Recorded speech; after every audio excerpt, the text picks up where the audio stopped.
Abençoados, amados e eleitos da graça de Deus. Muito obrigado, abençoados. Continue aí conosco aí. Você já ajuda muito o crescimento desse canal. O tema desse estudo hoje, abençoados, é: Israel está em guerra. Será o sinal do fim do mundo? Israel está em guerra. Será o sinal do fim do mundo? É o que mais ocorre aí nas redes sociais, no YouTube. O que mais vemos aí são vídeos falando desse tema. Muitos vídeos falando desse tema. O que eu praticamente vejo nesses vídeos? Eu vejo muito sensacionalismo e falta de verdade bíblica.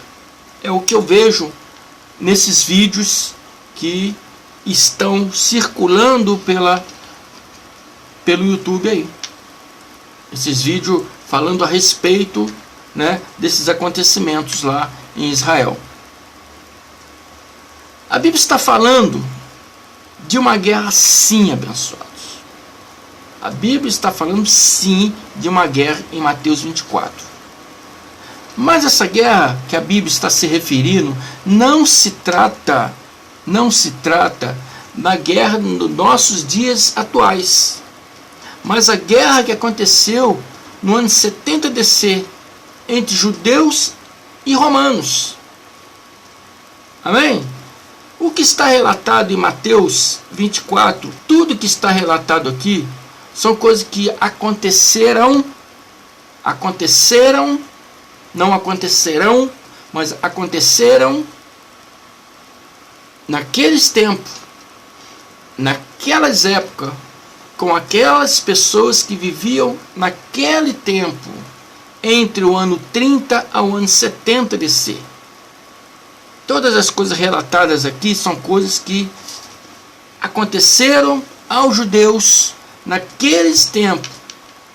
E ao Jesus está aqui, relatado por Mateus, alertando aquelas pessoas que viveram naquele tempo. Amém? Está alertando. Ele não está profetizando uma coisa que aconteceria hoje no ano 2023. Não. Isso é falta de conhecimento bíblico. É falta de conhecimento bíblico pegar todas aquelas coisas que aconteceram lá entre o ano 30 AD, que é ano Domini, ano do Senhor, ao ano 70 DC, depois do Senhor, depois de Cristo, é pegar todos esses acontecimentos que aconteceram lá naquela geração e trazer hoje para os nossos dias. Isso é falta de conhecimento. Isso é deturpar o conhecimento da palavra aqui de Mateus. É deturpar, né, tudo aquilo que Cristo ali, Jesus, estava ensinando para aquele povo judeu naquela época. Não se pode pegar aquelas coisas e trazer para os dias de hoje. As coisas que aprendemos em graça é ver para quem está sendo ditas as coisas, ver para que data está sendo dita aquela coisa, para quem está sendo dito, para que povo está sendo dito. É isso que aprendemos na verdadeira hermenêutica em graça. Não é deturpar toda a história, amém? E tentar amedrontar os irmãos, trazendo essas coisas para os dias de hoje. Então as pessoas ficam apavoradas, os evangélicos ficam apavorados. Ah, está acontecendo a guerra. É o início da tribulação. O início das dores. Jesus está voltando. Fim do mundo, igual está escrito nas Bíblias de João Ferreira de Almeida. Fim do mundo, fim dos tempos. Não existe isso de fim do mundo. Não existe isso de fim dos tempos. Amém? A Bíblia ARA, Almeida, Revista Atualizada, ela fala fim da consumação do tempo. é uma tradução mais próxima da realidade, da verdade, porque era a consumação do tempo, daquele tempo em que eles viviam, não o que nós vivemos hoje. Era a consumação de um tempo religioso, um tempo espiritual, religioso, para o renascimento do pacto da graça de Deus. Que Paulo, em 36, na estrada de Damasco, ele encontrou com Cristo já glorificado, e Cristo deu para ele o evangelho da graça de Deus e fez ele ser o apóstolo aos gentios. Mas o templo ainda existia, o templo ainda estava erguido, então o povo ainda servia a lei no templo. Então tinha dois pactos, o pacto da graça, o pacto da lei. Quando se diz aqui fim do tempo, fim, a Bíblia ARA, da consumação do século, está se referindo ao fim daquele pacto de Moisés. Cristo ainda teria que terminar, né, de cumprir a lei, né? Quando foi no madeiro, quando ele estava no madeiro, ele disse: está consumado. E a Bíblia é bem clara que fala que ele viu que tudo estava concluído para se cumprir as Escrituras. Então ele disse: está consumado. Consumado o que, abençoado? Aquele pacto da lei de Moisés. Amém? Para o pacto da graça de Deus, que Paulo está no ano 36, 3 anos depois que Cristo morreu lá no madeiro. Paulo veio ensinando para o povo a graça de Deus. Mas a graça de Deus ainda não está na sua plenitude, porque ainda existia o templo erguido. Então foi preciso no ano 70 o templo ser destruído. Por isso que Cristo disse: está vendo esse templo maravilhoso que vocês estão aí vendo? Eu lhe asseguro que não ficará pedra sobre pedra, tudo será derrubado. Amém? Teria que ser derrubado para que se estabelecesse a graça de Deus na sua plenitude. A graça de Deus é o evangelho do Cristo glorificado. Amém? E todas essas coisas relatadas em Mateus se refere naquela época para aquele povo. Cristo disse para eles: não vedes tudo isso, todas essas maravilhas, essas obras maravilhosas? Em verdade vos digo, não ficará aqui pedra sobre pedra que não seja derrubada. Cristo está falando: não se apegue a esse templo. Não se apegue a esse templo. Ele precisa ser derrubado. Amém? Ele precisa ser destruído. Então, no Monte das Oliveiras, achavam-se Jesus assentado. Quando se aproximaram deles, os seus discípulos, em particular, e lhe pediram: dize-nos, quando sucederão estas coisas, e que sinal há da tua vinda e da consumação do século? Sinal de quê? Jesus falou que aquele templo seria destruído. No versículo anterior, no capítulo anterior, de Mateus 23, ele dá uma lista e diz que eles seriam perseguidos. Amém? Eles seriam caçados, perseguidos. No 24 ele diz que aquele templo seria destruído. Então os discípulos estão perguntando: dê um sinal, quando serão essas coisas? Quando será o sinal da tua vinda? Mas não vou falar da vinda agora. E da consumação do século. A vinda dele eu vou falar, mas o outro estudo, tá? Hoje vamos falar aqui sobre essa guerra de Israel. Então, ele estava pedindo um sinal. Quando vai acontecer essas coisas? Quando que a gente vai ser perseguidos? Quando que esse templo vai ser destruído? Nos dá um sinal. E Jesus responde, preste atenção, abençoado. Mateus 24:15, ele fala, pois quando vocês virem situado no lugar santo o abominável está se referindo a um homem. Quando vocês virem situado no lugar santo o abominável da desolação, de que falou o profeta Daniel, que ele entenda. Amém? Ele diz que apareceria um homem, que ele chamou de o abominável da desolação, que esse homem viria, né, para derrubar esse templo, para destruir a cidade, para perseguir, né, o povo judeu, não só o discípulo de Cristo, mas o povo judeu em geral. Amém? Esse homem abominável, Jesus falou, essas coisas que vocês estão me pedindo sinal, quando irá acontecer?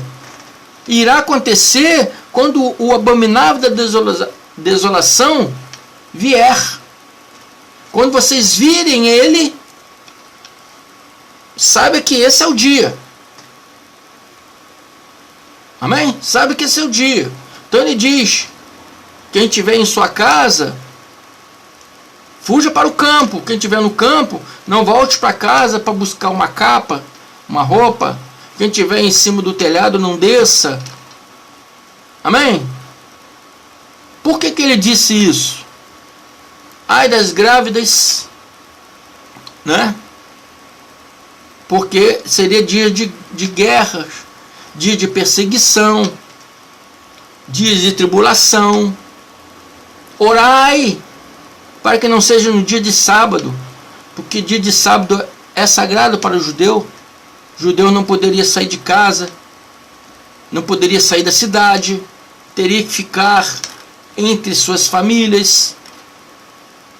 Então seria pegos com facilidade. Muitos foram pegos, muitos foram assassinados, muitos foram levados como prisioneiro e feito de escravos, vendido para outros povos. Então Jesus estava alertando eles. Jesus não estava profetizando uma coisa para os dias atuais. Jesus estava alertando eles que essas coisas iriam acontecer no tempo deles, para eles ficarem espertos. Então ele falou, quando virem o abominável da desolação, saberei que esses dias está se começando esse dia. Essa tribulação está começando. Esse dia está... o dia que eu estou falando que vai acontecer, será esse dia. E ele diz, que falou o profeta Daniel, quem não entenda. Quem nem entenda o que? O que Daniel falou. Então temos que ir lá em Daniel, para nós entendermos o que Daniel falou. Aqueles discípulos sabiam, porque eles estudavam as escrituras. Então eles sabiam muito bem, né, o que Daniel falou. Muitos de vocês estão me ouvindo não sabem o que falou Daniel. Amém? Vamos ler agora. O que falou Daniel? Daniel 9:26, ele disse: depois das 62 semanas, eu não vou fazer contas aqui para mostrar para vocês o que significa 62 semanas. Eu vou resumir. 62 semanas significa 490 anos proféticos. Desde quando foi dada a autorização, né, para a construção do segundo templo. Então desde esse tempo que saiu da Babilônia e que iniciou a construção do templo, até ali Herodes, levou 490 anos. Então depois de 490 anos, o ungido viria, o ungido, o Cristo, Jesus, viria. E ele falou, depois desse tempo de 490 anos profético aqui, o ungido será morto. O ungido será morto. Cristo será morto. E já não haverá lugar para ele. Amém? Ele não poderá mais falar nada, ensinar nada, já não haverá lugar para ele, porque ele será morto. E a cidade e o santo lugar serão destruídos. A cidade de Jerusalém e o lugar santo, ou santo lugar, conforme também a tradução, serão destruídos. Onde é o santo lugar? Era o templo. Ele está dizendo aqui, bem claramente, Daniel está vendo que a cidade e o templo seria destruído. Destruído por quem? Pelo príncipe de um povo que virá. Pelo príncipe de um povo que virá. O fim virá como uma inundação, guerras continuarão até o fim e desolações foram decretadas. Então, abençoados, a Bíblia está falando aqui de uma guerra que não vai acontecer, mas já aconteceu em Jerusalém no ano 70. Amém? No ano 70. O Império Romano, ele, junto com o seu exército, né? Ele invadiu Jerusalém a comando do príncipe de um povo. Esse príncipe de um povo, né? O homem da desolação, né? Como é que está escrito aqui? O abominável da desolação. Esse príncipe, esse homem, esse príncipe, ele é príncipe porque era filho do imperador Vespasiano. Filho do imperador é príncipe. Ele era príncipe e comandante do exército romano, que foi ali incumbido pelo seu pai a invadir Jerusalém. E assim ele conseguiu no ano 70. O príncipe de um povo está se referindo ao príncipe Tito, filho do imperador Vespasiano. Uma guerra que já aconteceu. Aconteceu no ano 70 DC. E Lucas 21:20 confirma a história e diz: quando virem Jerusalém rodeada de exércitos, vocês saberão que a sua devastação está próxima. Quando virem Jerusalém rodeada de exército, vocês saberão que a sua devastação está próxima. Então, os pastores de hoje, o que faz? Traz todas essas coisas para os dias de hoje. Não pode se trazer essas coisas para os dias de hoje, porque essas coisas não estão se referindo aos dias de hoje. Essas coisas estão se referindo lá na invasão romana, no ano 70 DC. Não é a guerra de Hamas, não é o exército de Hamas contra Jerusalém, mas é o exército do Império Romano, comandado por Tito, contra os judeus. É uma história que já passou. Quando Daniel se referiu ao príncipe de um povo, estava se referindo ao comandante Tito, filho do imperador Vespasiano. Amém? Isso não é uma coisa que virá. Não é uma coisa que irá acontecer nos nossos dias, mas uma coisa que já aconteceu entre o ano 30 AD ao ano 70 DC. E ao Jesus está afirmando o que eu digo, lá em Mateus 23, 36. Eu estou dizendo que isso aconteceu naquele povo, com aquela geração, naquele tempo, com aquelas pessoas. Não se refere aos nossos dias de hoje. E Yahshua, né, conhecido como Jesus, ele está confirmando o que eu estou dizendo aqui em Mateus 23, 36. E ele diz: em verdade vos digo que todas estas coisas hão de vir sobre a presente geração. Presente geração, da época dele, das pessoas que viviam naquela época. Pessoas que viviam naquele tempo, As pessoas que presenciaram esses acontecimentos naquele tempo, não se refere aos dias de hoje.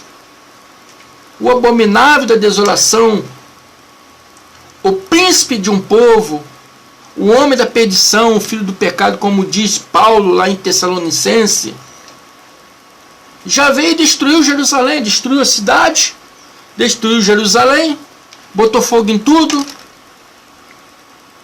Uma das provas é: tem templo hoje em Jerusalém? Não tem templo. Cadê o templo?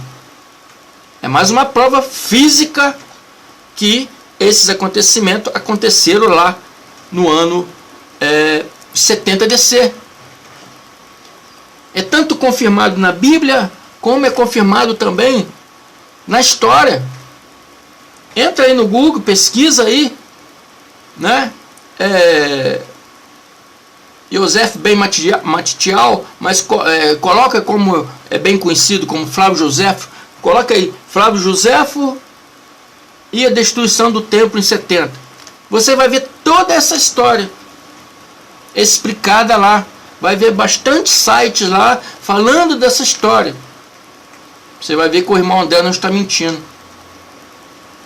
E a história é confirmada tanto nos livros de Flávio Josefo, que era um historiador judeu, como a Bíblia também mostra aqui. Daniel falou, Cristo falou, Daniel falou, Lucas falou. Amém? Se você tem sede da verdade, quer conhecer a verdade, eu declaro a mente de Cristo ativada em vocês agora, meus abençoados, meus irmãos abençoados, para que a mente de Cristo cresça em ascensão na mente de vocês, para que vocês possam enxergar a verdade, para que vocês possam ver a verdade, e não fica aí acreditando em canais mentirosos que ficam pegando aquele acontecimento daquele povo que está sofrendo lá em Israel, Palestina. Aquele povo está sofrendo por causa de um grupo terrorista. Então, usar esse sofrimento para trazer aqui e dizer a Bíblia está falando sobre isso é sensacionalismo e falta de conhecimento bíblico. Amém? Não tem conhecimento nenhum. A maior parte das pessoas que faz esses vídeos não tem conhecimento bíblico nenhum. É mais um vídeo atrativo para atrair pessoas para o vídeo deles. Mas abra os seus olhos, abençoados. Vejam a verdade dentro da palavra. Amém? Se não tem pessoas aí para ensinar, o irmão André está aqui para ensinar vocês. Amém? Eu declaro a mente de Cristo ativada em vocês, para que vocês possam entender que a Bíblia está falando daquela época, daquele tempo, daquelas pessoas que viviam naquele tempo, e não está se referindo aos dias atuais. Amém? Pega suas Bíblias aí, acompanhe esses vídeos, veja uma, veja duas vezes, acompanhe tudo bonitinho. Amém? Que vocês com certeza entenderão. Vocês são povo inteligente, né? Vocês entenderão. Então, eu agradeço a vocês. Muito obrigado. Quem não é inscrito, se inscreva. Não deixe de dar seus likes. Se são inscritos, indique mais pessoas para se inscrever. Amém? Nunca esqueça de dar o like. E vai lá nos comentários. Faça os seus comentários. Estará ajudando a gente muito aí. Amém? Então, muito obrigado. Fico por aqui. Até o próximo vídeo aí. Graça e paz.